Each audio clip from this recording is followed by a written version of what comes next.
Here's a section of porch decking that badly needs to be repaired, so we're going to be taking a look at that. We have a section of siding that needs to be caulked right here because rainwater is getting in. Several months ago we built this new window to replace the old one, and we didn't get a chance to fully seal up the bottom, so we'll do that too.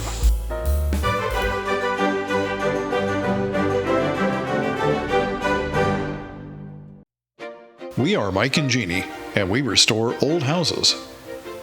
In 2021, we moved to South Carolina and bought a 120-year-old Victorian house.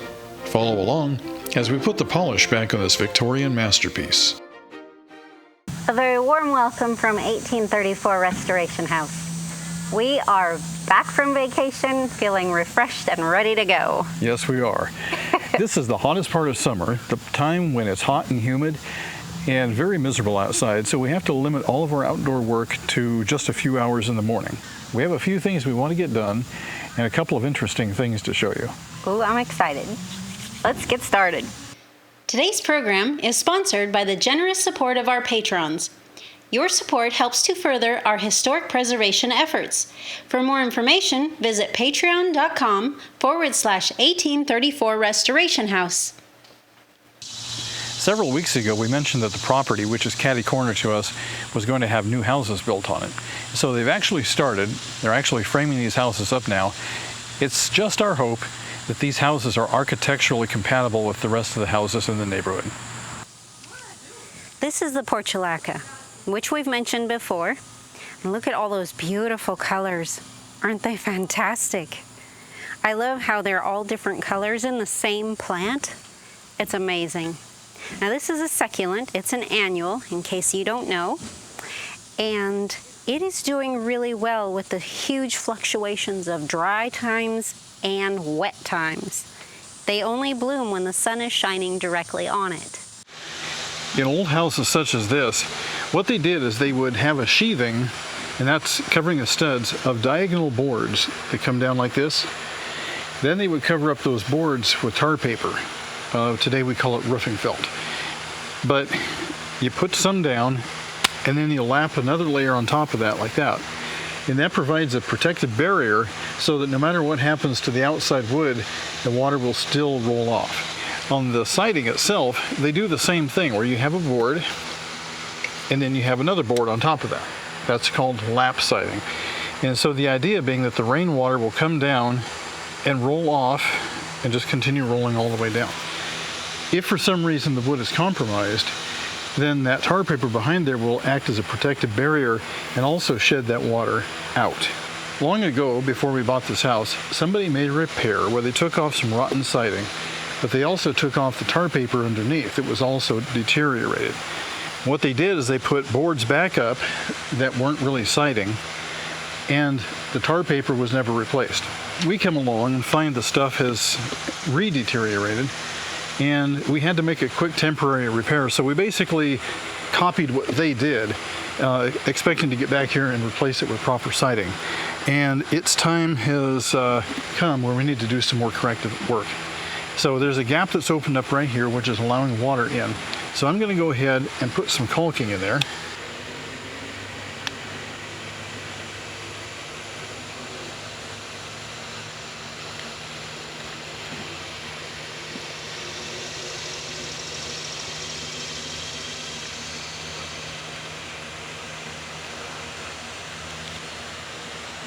I need to re-emphasize, this is not a permanent long-term repair. This is simply a stopgap to get us through another winter until we can repair this correctly.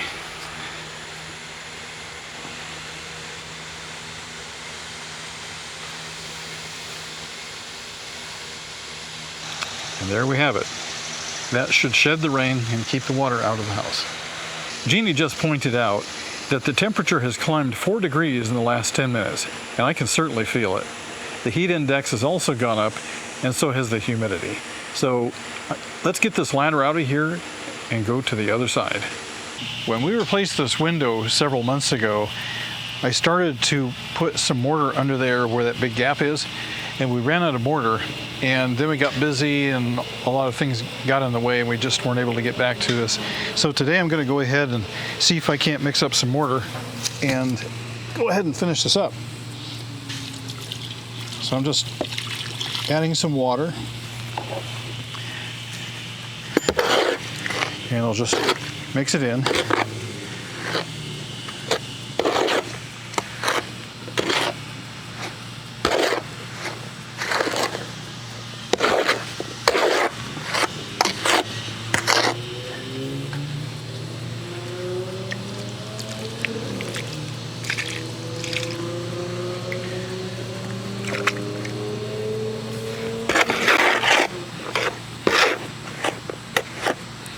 In case you're wondering, this is just a regular cementatious type mortar.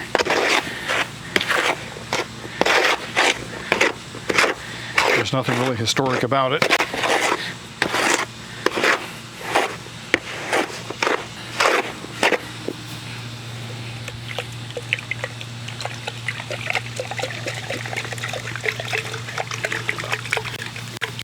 It's really close, so I'm being careful not to put too much water in.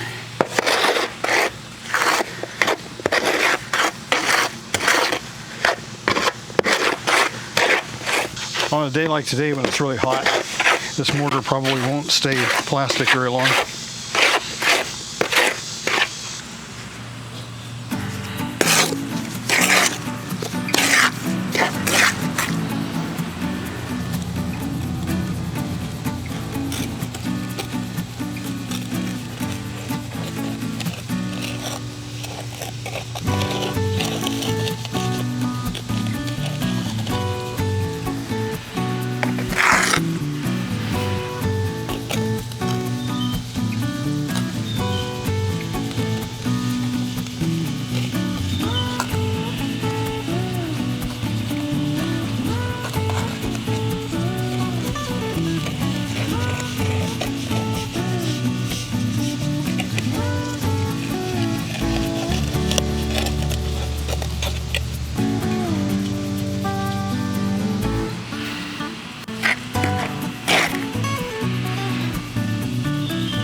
Okay guys, I got the mortar stuffed in there, but I managed to slop it on the paintwork. And the way to fix that is just simply dip your finger in some water and just do like that, and just basically just wipe it off when it's wet. It comes right off. And don't worry about hurting the mortar because mortar is full of water. And in the next 20-30 minutes, it'll firm up real nice.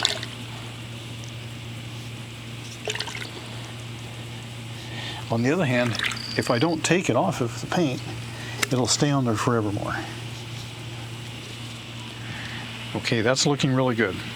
So I'm going to go ahead and just let that sit. Let me just touch that edge a little bit right there and make it nice and smooth. Okay, the rest of this is basically just waste. So I'm going to go ahead and just drop it in a pile right here.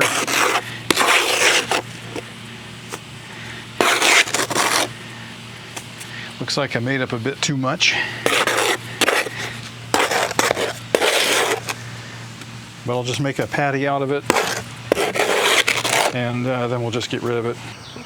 Wooden porch decks are amazing. They look great, they last a long time, but here's the problem. If you don't maintain them, they won't last a long time. And that means you've got to keep them painted, preferably with an oil paint, because that oil helps to preserve that wood. These two boards right here have been replaced in the past, as have these two, and there's another one just off camera there. These look like a softwood to me, and they're so soft I can actually stick my thumbnail down inside there. They're punky, they're rotted, and they need to come out. So what I'm going to do is take this nice piece of southern pine, and I'm going to break these two out of here and cut two new boards that are exactly the same size and nail them back in. But this time we're going to use an oil preservative on them, and then we'll paint over that. There's definitely something different about this wood than there is about the original wood, because watch this. This is the original wood. Even though it is rotting, it has a characteristic sound to it. Let's go over to the one next to it, the one that was patched. Hear the difference?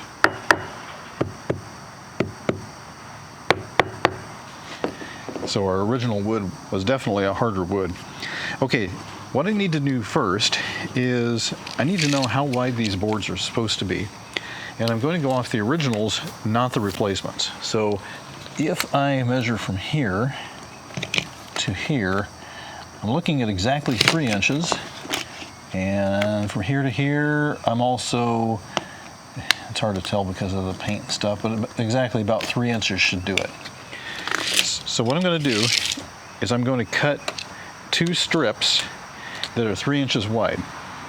This is only a temporary patch, so I'm not too concerned about putting tongues and grooves into these because this is not a permanent patch, it's not a permanent fix.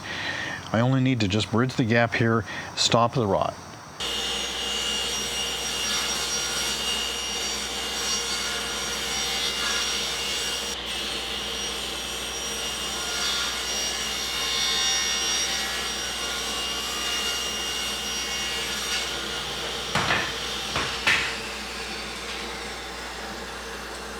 All right, we have our 2 pieces of wood here.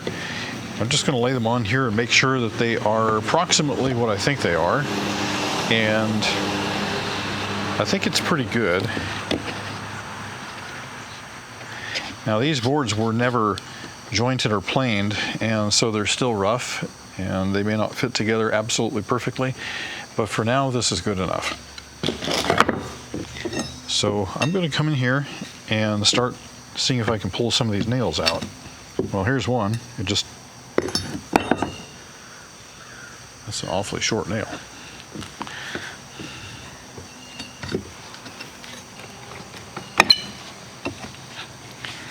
Well, that's a good sign. It didn't come out real easy, which means that the wood underneath here hopefully is in better condition. It can be tricky getting this stuff out. Oh, look. Nice big piece of silicone.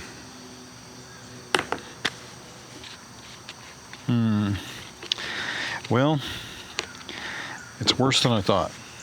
We may have to replace 3 pieces.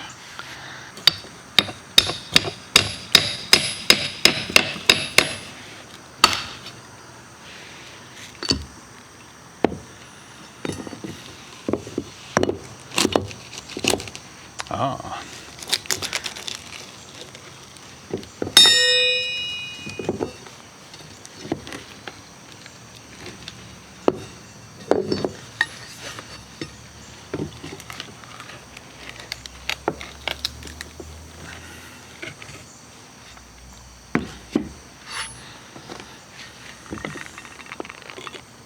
All right, we're getting our first look at this thing. So back here in the back, we've got some just crusty debris.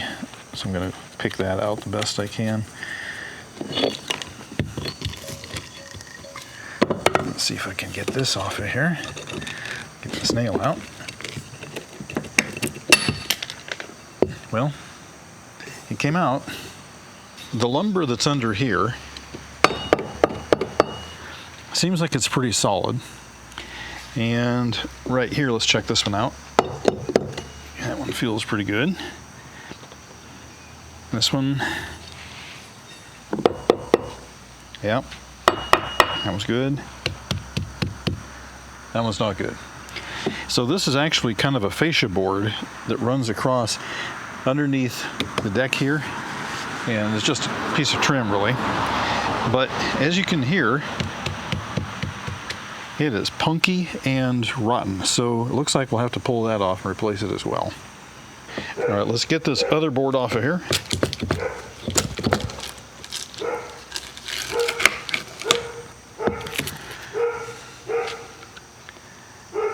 This is probably some kind of pine, pretty much the same stuff that we're putting back in, but like I said, this is all going to get redone somewhere down the road anyway. We're just trying to keep it in good condition so that we can keep living here. All right, I've got 2 nails here where the heads popped off.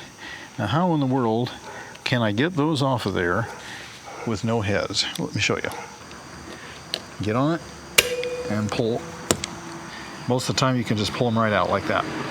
This third board here, this is the original board, and the end is now rotted, so I'm going to have to cut it right here. And the way I'm going to do that is take this saw, and it is unplugged.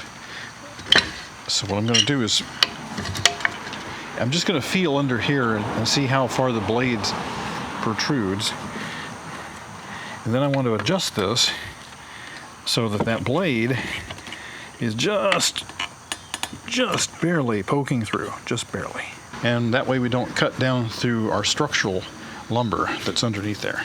What we're going to do is cut on this line until the blade just hits the end of this board, because I don't want the blade to go into the good wood next door. I want to stop it right there, and then we'll finish it off by hand.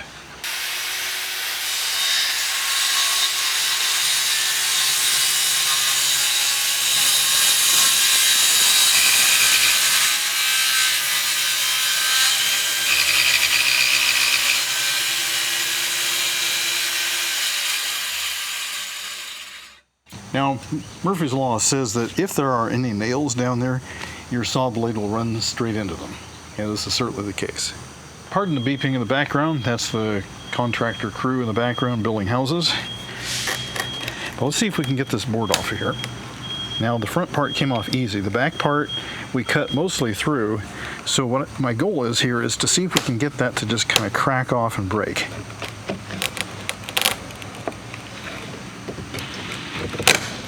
There it goes. And there we have it. So there's 3 rotten pieces of wood. I'd like to draw your attention to the hole here. Look down at the bottom, and you can see a whole bunch of wood scraps down there. This is a really bad thing to have in an old house, or any house really, because you might get termites, and that's termite food. You don't want to do anything that's going to encourage termites to come and move into your house. So I'm going to reach in there and grab that out.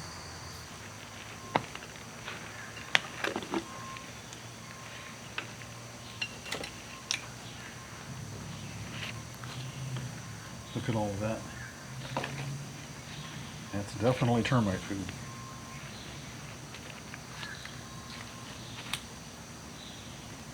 You want to make sure that the nailing surface is clean and free of any object that's going to cause the wood to sit up.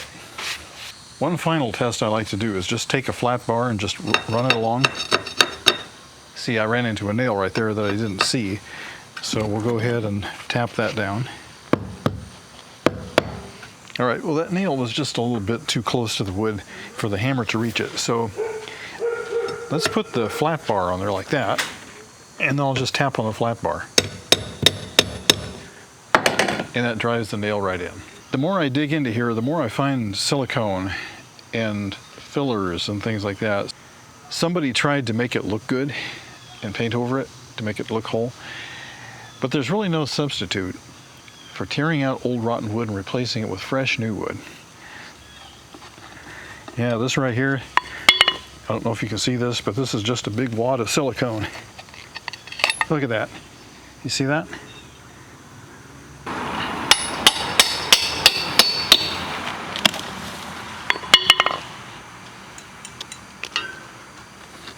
All right, this is pretty bad, so I'm going to try chiseling some of this out. I just need to get behind it so I can pry it out.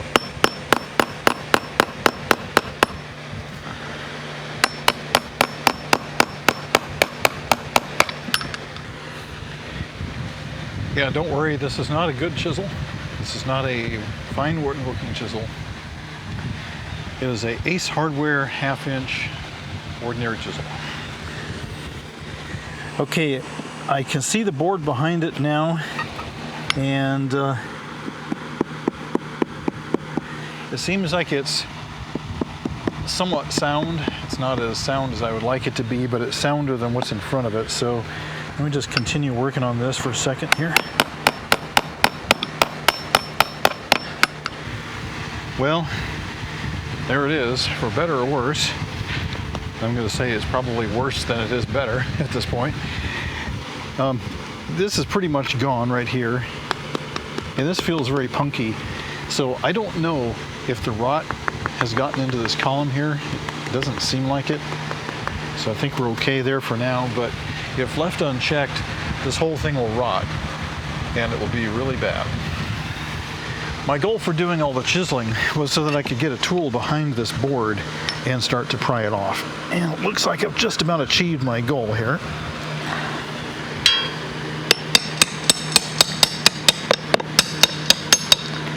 I want to be able to take that off without doing a lot of damage to anything else. So, here we go. Oh. Yeah.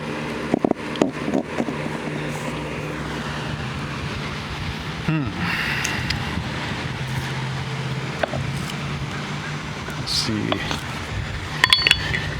Somebody put this thing in the way. Here it comes.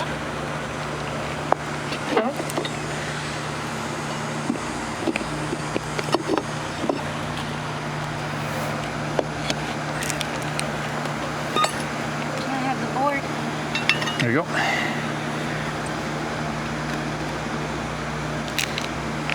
What do I do? Just pry this way carefully, as long as it's solid. Okay. All right. Okay, hold that. Oh.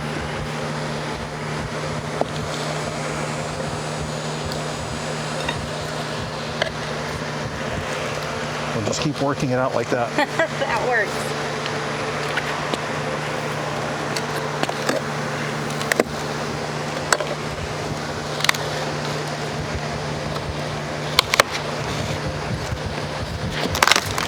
Wow. Ooh.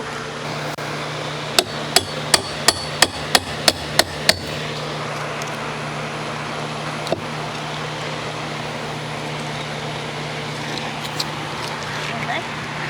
Yeah, there's a couple of nails here. I'm just trying to get them loose.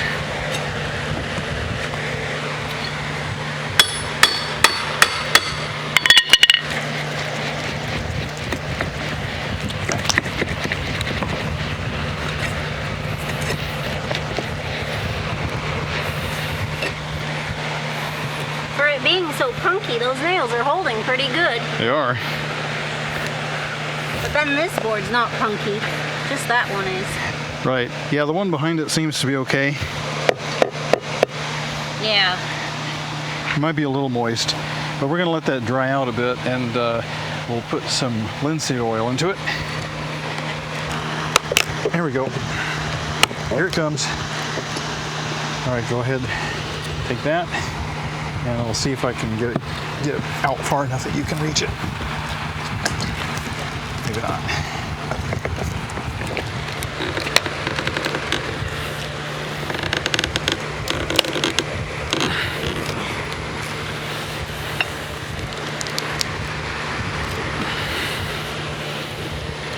Maybe we need to switch tools.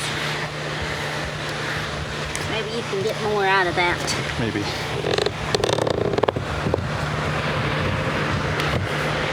Not quite. Put it right here.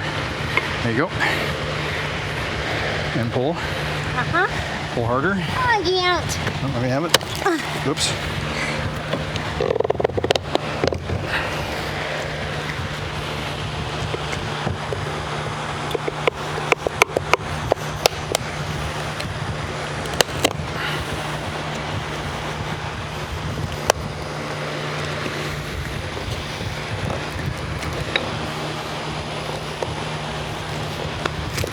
Oh, that wood is so punky. It is. Here it comes.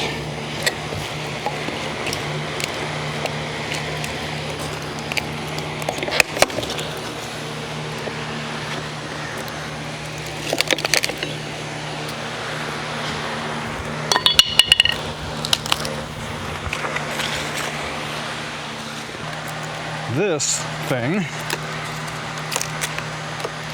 look at that.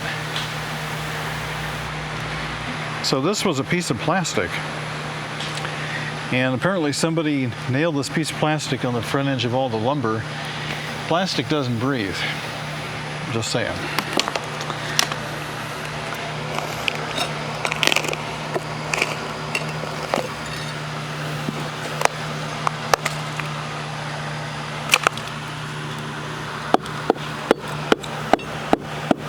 Okay, that's good.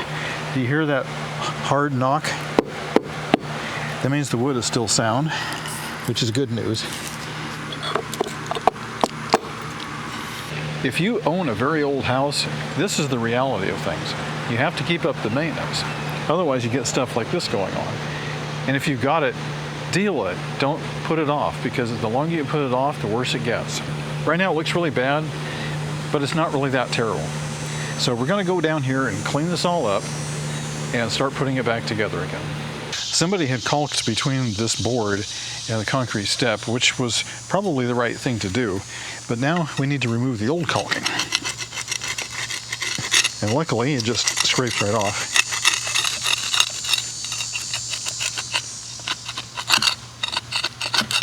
All right, we did a massive cleanup here. We got rid of all the old debris.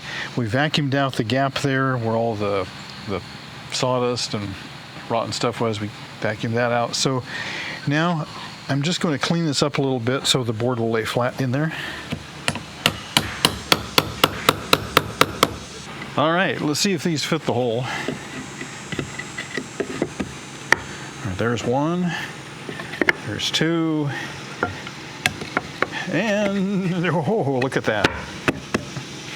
I'm actually surprised that that fit the first time, because usually it doesn't work.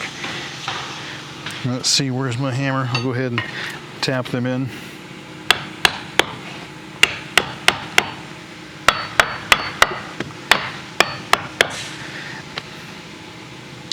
Yeah, that's awesome. Okay, so next thing I want to do is nail them down. And remember, you guys, this is a temporary fix. It's just meant to get us through long enough so that we can get enough money together to replace this entire porch deck. All right, here we go. We'll just nail it in.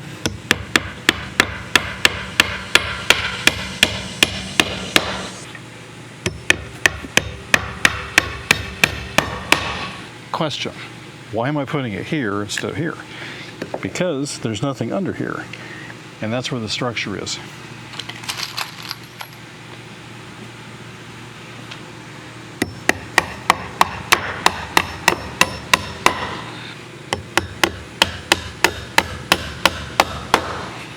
All right, next thing I want to do is draw a straight edge line across here so I can take my saw and cut that off.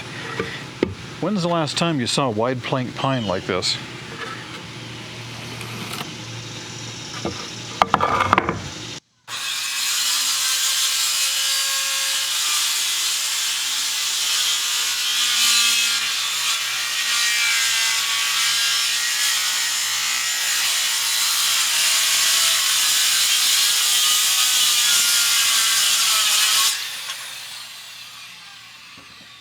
I went down to the lumber yard around the corner and picked up a fascia board, and so I'm going to cut the miters into this and cut it down to size.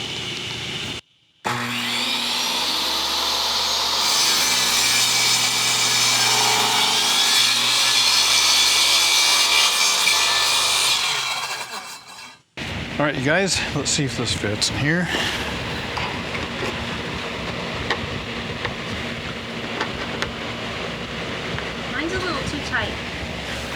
Yeah, it's a little tight, but I think we can make it fit. How does your ends line up? Looks good. So they're lining up really good? Okay, so I think we just need to bop it in place and nail it on. Now, before we bop this in place and nail it on, I'd like to put some wood preservative treatment on the back side of it. Even though this is a temporary fix, I'm going to treat it somewhat as if it was permanent. So I'm going to use a concoction of 50% boiled linseed oil and 50% turpentine. That acts as a really good wood preservative. It actually soaks in, it nourishes the wood, and kind of locks out moisture. So let's go ahead and mix some of that up.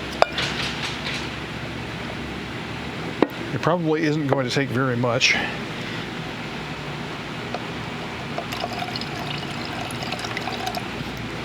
And the proportions aren't critical. It doesn't matter whether it's perfectly 50-50 or not. The turpentine merely acts as a thinner. All right, now the first part I'm going to do is these patches right here. I'm just going to go ahead and brush it on. And I want to get some of it down in the cracks.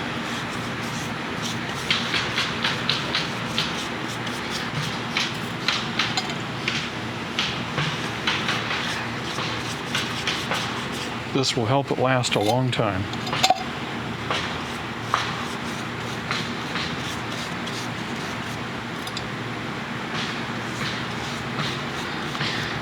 Already I can see it's just disappearing into the wood fibers.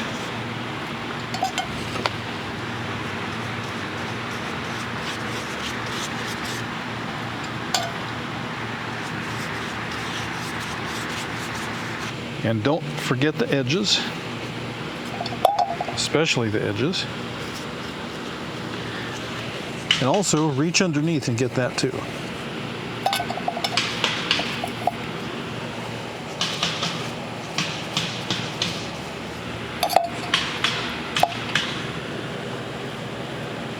Now this is a structural member underneath here.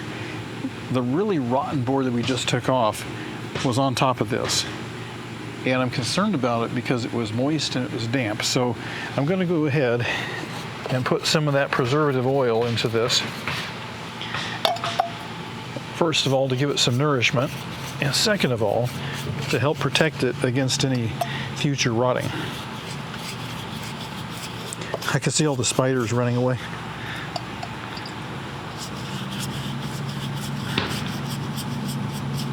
This has a really nice aroma. Kind of like a pine tree.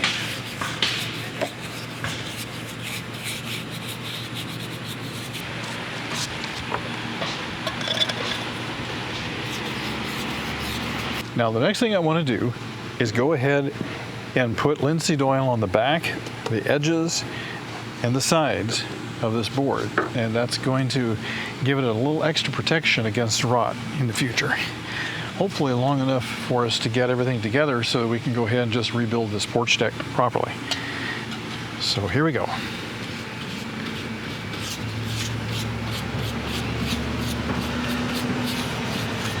Isn't that beautiful?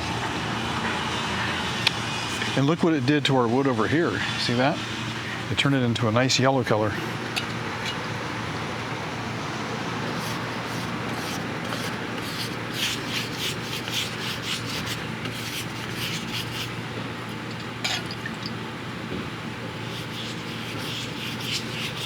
Now it's time to flop this board over, right side up, and nail it on.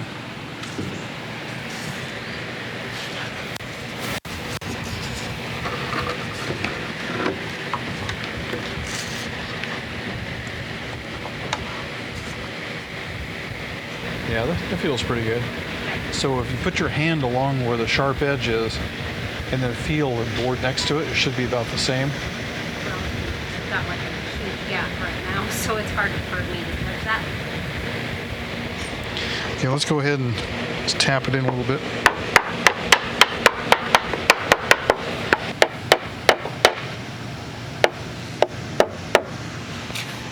All right, this is a pretty snug fit, so I'm just trying to work it in.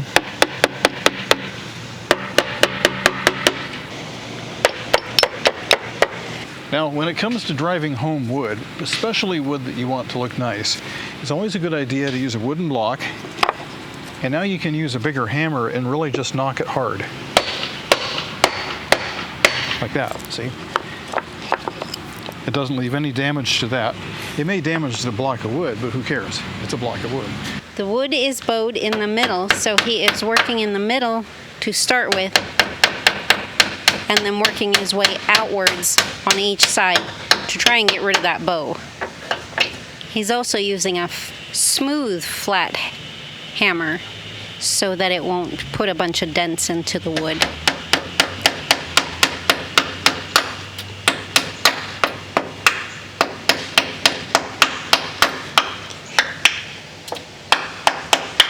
He's not used to the little hammer. He's used to the really big hammer.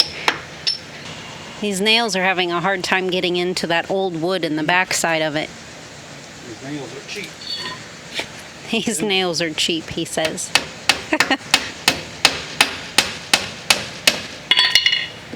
And finish it with the smooth. There we go. That works better. Much better. Big hammer to get them in and the little hammer to finish it.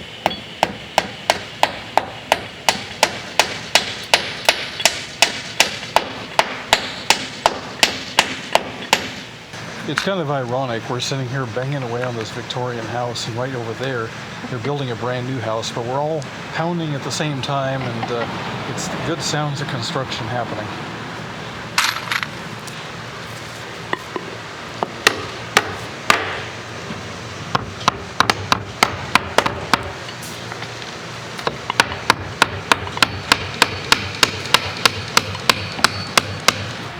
Now, just to be fair, the wood that we're going into is very old. It's very dry and probably rock hard. So I'm going to struggle a little bit going in.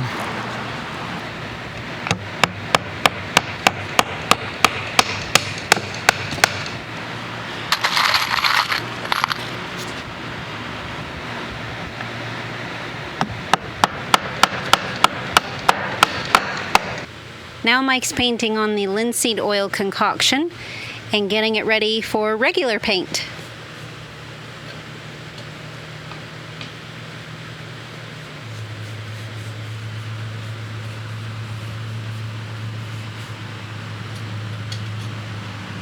The final step in our restoration here is to apply some linseed oil paint. Now, linseed oil paint is not the same thing as oil-based paint like you find here in America. The oil-based paint that you find here in America, that is, if you can find it, is based on petroleum solvents, and that's not the same thing. This is based on two things. Well, three things really. Linseed oil, turpentine, and pigment. And that is the essence of oil-based paint. So I'm going to go ahead and open this up. If you watched our video a few months ago about building a new window for the foundation, this is the same paint that we used on that. This is an exterior grade paint and is perfectly fine for that kind of thing. Now, come on over here and take a look inside this can, if you will. Imagine the shock when you open the lid on your can of white paint and you see this. What in the world is that? Well, that's your linseed oil floating on top. This stick was used to stir it last time, and you can see how white it is. So you got to believe me here that it really will be white. So let's go ahead and start stirring. So we get down a little bit, and you start to see a little bit of stuff coming up there. It's going to take a good deal of effort to get this stuff blended again, because the pigments, they settle to the bottom and they're really thick. So this isn't something you can just stir up real quick. It's going to take some time and some effort, but you see now you got this really rich buttercream yellow color. Well, still that's not the same color as the white, but it will turn white. It's been about 3 minutes since I started stirring this, and as promised, you can see the white paint is nearly the same color that's on the stick. Now, the thing about oil paint, linseed oil paint, is linseed oil, when exposed to sunlight, it will whiten up. But if it's sitting in the dark, it'll tend to yellow over time. And so sunlight is actually good for this because it keeps it nice and bright. A few minutes ago, I primed this brand new wood with linseed oil and turpentine. Now this paint right here also has linseed oil and turpentine in it along with a pigment. So it's chemically pretty close to the same thing. So it's very compatible with each other, except that this is a top coat. And this top coat is exterior, it's made to be weathered, and this stuff is used all over Europe. So I'm going to go ahead and start brushing this on.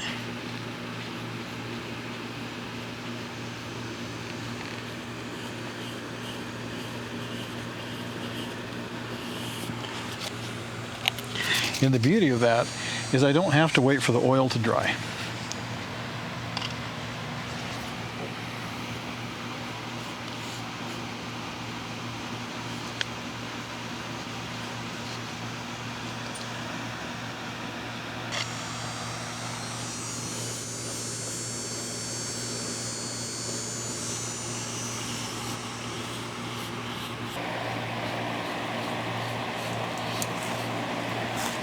Oh, doesn't that look nice? It does. It's a lot fresher than it was before. Yeah. And it doesn't crunch when you poke it. That's wonderful. Which is more important. So this board should last for a good number of years, even if we never got back to replacing it, it would still be good for probably 20 years. Sounds great. Now, are you going to need to put a second coat on there? Yes, absolutely. When I brush this out, I try to brush it nice and smooth and even, and then I'll go back and I'll put a second coat on it in a few days. It takes a few days to dry. Okay. It's not like latex paint where it's dry in a half hour. This stuff here, you got to give it some time. It actually is drying. There's a chemical reaction that causes that drying process, and it's a nice hard paint. Oh, good. Well, eventually it'll be hard, but for a while it's kind of soft. Yeah. So, but yes, I'll go back and I'll put a second coat on there, and that'll make it look nice and even. Wonderful. And maybe we can start painting these steps a different color too. Oh, these steps, yes, they're pretty bad. Project creep. Project creep. No, we really have to focus on what's important because there's so many things in an old house that need attention. You have to let the house tell you what it needs, and it will. It'll say, hey, I've got an urgent problem over here, and that's really what you need to focus on is that urgent problem. Because if you go off trying to pretty it up all the time and you ignore the important stuff, your house will crumble around your ears. You don't want that. No. You really don't want that. So Nope. Listen to your house, and your house will tell you what it needs. Well, it's looking beautiful. You are doing a great job. Well, thank you, love. I love this paint. It's so smooth and creamy. It's beautiful. It smells a lot different than latex paint.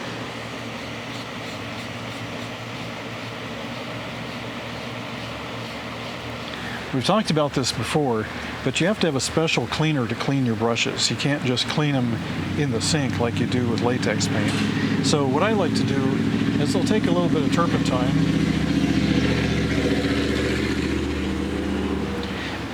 Pardon the truck going by there. I'll take a little bit of turpentine in a can and I'll just swish it around and just do like that really good. And then wipe it on a paper towel. And I'll do that a couple of times. And it does a marvelous job of cleaning the brush. Fantastic.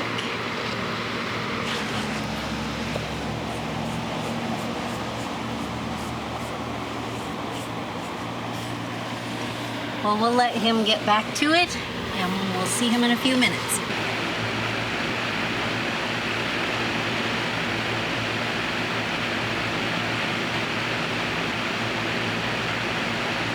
All right, that's done.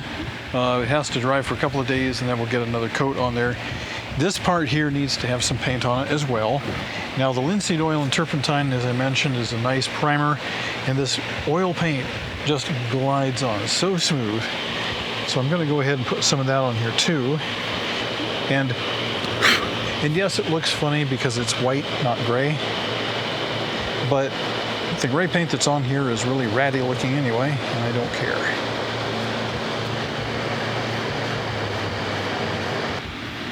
And as always, don't forget to paint the edge, and don't forget to paint underneath.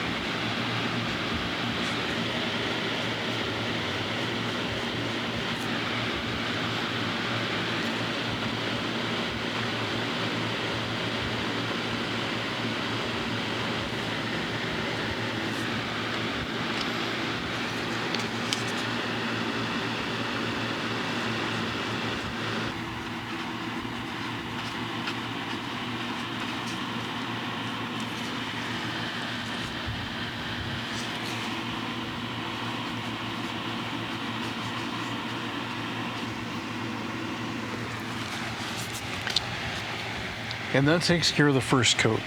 In a couple of days we'll come back, we'll recoat that, and at some point we'll come back and show you what that looks like. Well, that was a lot of fun, and you just never know what you're going to get when you open up these projects. But I know a lot of you guys have been asking for some more restoration videos, and it just happened to work out that we had the time, the weather was cooperative, and things just worked out really well for us time-wise. Next week I go back to school, to college, and I've got chemistry class, and I've got advanced mathematics, and a few other things coming up, so it's going to get really intense real quick. Yes, it is. Yeah, so what did we do last week? But I'm looking forward to the results. Yeah. Well, we had a fantastic time at the Great Smoky Mountain National Park.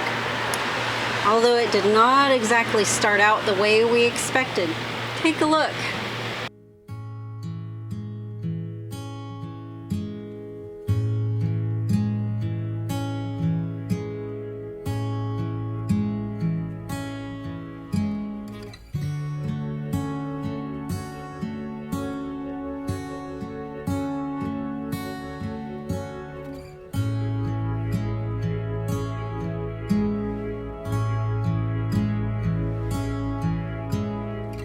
This is Mike and Jeannie, our first camper adventure.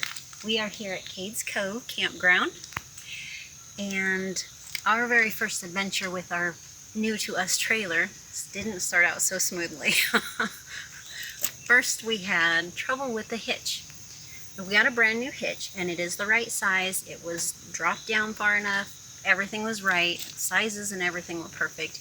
We could not get it on. So we had to do some rearranging, and we got the other old hitch on, and that wouldn't go on either. What is going on? It was on last time. It worked. So we had to oil things up a bit and change things a little, but we did get it fixed out with the new hitch, so it is the proper level and everything. Worked out great. We got into the Great Smoky Mountain National Park, and we stopped at the very first visitor center, grab our maps, check things out, figure everything out. We get our parking pass, and they have this little farm area, so we look around that area, and as we are looking around that area, we get this tornado warning. Here? Are you serious? There's a tornado warning. So we kind of waited out a little bit, walk around, check things out more, and then it started raining some more, so we decided, well, let's go ahead and get going. So as we're driving around, we've got about halfway, a little more than halfway through the national park to getting to Cades Cove Campground. And then we get this severe thunderstorm warning, 80-mile-an-hour winds. Everybody watch out, take shelter. There is no shelter. We're on the 2-lane road. There is little pull-offs. It's not going to do you much good with trees falling everywhere. So we kept going and kept going. One time I had to get out and move some branches out of the street, or out of the road. And thankfully, everything turned out okay. We had a tree that downed in front of us. There was one little car in front of us, and that was it. But it was a big tree. There was no way to get around that. It was all the way across and into the creek. No way to get around that. And people started pulling up behind us. And we thought, oh dear. So we told them, and they said, you can't turn around. There's nowhere to go. There's a bigger tree down back behind us. We're stuck. So we shut down and we try to help. It's pouring rain. And we try to help everybody figure out, what are we going to do? It was about an hour and a half before a truck with some workers from a tower crew company. They were able to help us out. They chop sawed it down, so we were able to move parts of it. We were able to get around it. And then we came to another section where a tree was down this way. We couldn't get under it this way, so somebody had cut it on the side, and we tried to get around that. Well, we tried. Didn't quite make clearance. We've got a new restoration section here we're going to have to work on. It ripped the metal here, it busted the glass there, and then down over here, it ripped off the light. So we do have a little bit of work to do on it now. What an adventure. We finally made it. It's about 2.5 hours later than 3.5 hours later than we wanted. But we're here. And everything else is good so far. So hopefully the rest of the trip will go great. So now we have some material for our upcoming new channel that deals with that trailer. Now that we've kind of broken things a bit, we've got some work to do there. But we're going to get back to some other things here. Clean up a bit and get some lunch. Yes. Well, thank you for watching 1834 Restoration House. Please like, share, and subscribe. We'll see you in the next video.